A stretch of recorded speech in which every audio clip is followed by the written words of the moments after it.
नमस्कार, मैं हूं आशीष और आप देख रहे हैं आशीष कॉमर्स क्लासेस। मेरे प्रिय साथियों, हम लोग अपने वीडियोस में बात कर रहे थे मैनेजमेंट अकाउंटिंग की और मैनेजमेंट अकाउंटिंग में आज हम लोग समझेंगे कि वित्तीय विवरणों के संघटक कौन कौन से होते हैं, यानी कंपोनेंट्स ऑफ फाइनेंशियल स्टेटमेंट्स। तो किसी भी वित्तीय विवरण के कंपोनेंट्स यानी संगठक क्या होते हैं, कौन कौन से होते हैं, उसको हम लोग समझेंगे विस्तार से और जानेंगे इस वीडियोस में। यदि आपके पास कोई प्रश्न है तो उन सारे के सारे प्रश्नों को हमें जरूर बताएं, हम आपके प्रश्नों का उत्तर जरूर देंगे। वित्तीय विवरण के संगठक यानी कंपोनेंट्स ऑफ फाइनेंशियल स्टेटमेंट्स। वित्तीय विवरण के संगठकों से आशय वित्तीय विवरणों के अंगों से है कि वित्तीय विवरणों में क्या क्या शामिल हैं। यानी अगर कभी भी फाइनेंशियल स्टेटमेंट की बात की जाती है, वित्तीय विवरण की बात की जाती है, तो उसमें कौन कौन से डॉक्यूमेंट शामिल होते हैं, क्या क्या शामिल होता है, उन सारी की सारी बातों को हम लोग कहते हैं कि वे क्या हैं, वित्तीय विवरण के संघटक हैं। वित्तीय विवरणों के शुद्ध एवं विस्तृत विश्लेषण की दृष्टि से वित्तीय विवरणों के निम्न संघटक हो सकते हैं।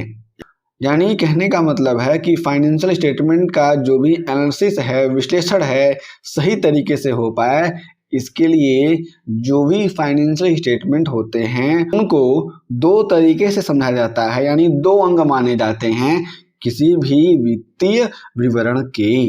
उन्हीं को कहा जाता है कि वित्तीय विवरण के संघटक। तो यहाँ पर दो अंग कौन कौन से हैं, दो संघटक कौन कौन से हैं, हम लोग देख लेते हैं। यानी पहला है कि वैधानिक वित्तीय विवरण यानी स्टैट्यूटरी फाइनेंशियल स्टेटमेंट्स, और दूसरा है ऐच्छिक वित्तीय विवरण यानी वॉलंटरी फाइनेंशियल स्टेटमेंट्स। वैधानिक का मतलब ये होता है कि ऐसे फाइनेंशियल स्टेटमेंट जो हर कंपनी को नियमतः बनाने पड़ते हैं, जो भी अकाउंटिंग स्टैंडर्ड है उसके अकॉर्डिंग और कंपनीज एक्ट है उसके अकॉर्डिंग। और बी है ऐच्छिक। ऐच्छिक का मतलब होता है कि इच्छा पर निर्भर करता है कि कोई भी कंपनी अपने वहां पे अगर कोई भी फाइनेंशियल स्टेटमेंट इस तरह का बनाना चाहती है तो बनाएगी, अगर आवश्यकता नहीं है तो नहीं बनाएगी। सबसे पहले देखते हैं कि वैधानिक वित्तीय विवरण यानी स्टैट्यूटरी फाइनेंशियल स्टेटमेंट कौन कौन से होते हैं और क्या होते हैं। वैधानिक वित्तीय विवरण के अंतर्गत उन खातों एवं विवरणों को शामिल किया जाता है जिनको तैयार करना एवं जिनका प्रशासन करना वैधानिक अनिवार्यता है। यानी वैधानिक रूप से अनिवार्य है, कानूनन अनिवार्य है कि उन सारे के सारे फाइनेंशियल स्टेटमेंट को बनाए जाएं जो वैधानिक संघटक के रूप में आते हैं। इस प्रकार के वित्तीय विवरण निम्न प्रकार के हो सकते हैं, जो इस प्रकार से हैं मैं आपको बताता हूं। पहला है आर्थिक चिट्ठा यानी बैलेंस शीट, जिसको मैंने अभी हाल ही में बताया हुआ है किस तरीके से बैलेंस शीट बनता है और कंपनीज एक्ट के कौन कौन से रूल्स फॉलो होते हैं उसमें। दूसरा है लाभ हानि का विवरण यानी statement of profit and loss. जो भी statement of profit and loss है वो भी इसमें इंक्लूडेड है, जिसको हम लोग इनकम स्टेटमेंट के नाम से भी जानते हैं। थर्ड है संचालक रिपोर्ट यानी डायरेक्टर्स रिपोर्ट जो होता है। फोर्थ है अध्यक्षीय भाषण यानी चेयरमैन्स स्पीच। और पांचवा है अंकेक्षक रिपोर्ट यानी ऑडिटर्स रिपोर्ट। जब कोई भी ऑडिटर किसी भी कंपनी में ऑडिटिंग करके जाता है तो ऑडिटिंग करने के बाद से एक रिपोर्ट देता है, उसी रिपोर्ट को कहा जाता है अंकेक्षक रिपोर्ट।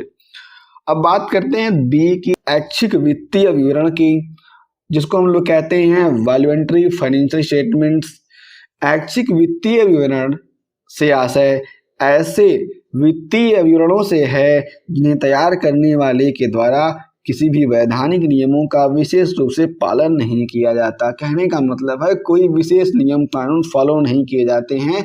इस तरह के अगर फाइनेंशियल स्टेटमेंट बनाए जाते हैं किसी भी अकाउंटेंट के द्वारा, तो ये वित्तीय विवरण गैर तकनीकी ढंग से बनाए जाते हैं एवं लेखाकार यानी अकाउंटेंट के द्वारा ऐच्छिक रूप से बनाए जाते हैं। अकाउंटेंट क्या करता है, अपनी मन मर्जी से इसमें अपना फ्लक्चुएशन करके डेटास को बना देता है। इस तरह के विवरण जिस तरीके से कंपनी को जिस एनवायरनमेंट में जिसकी आवश्यकता होती है।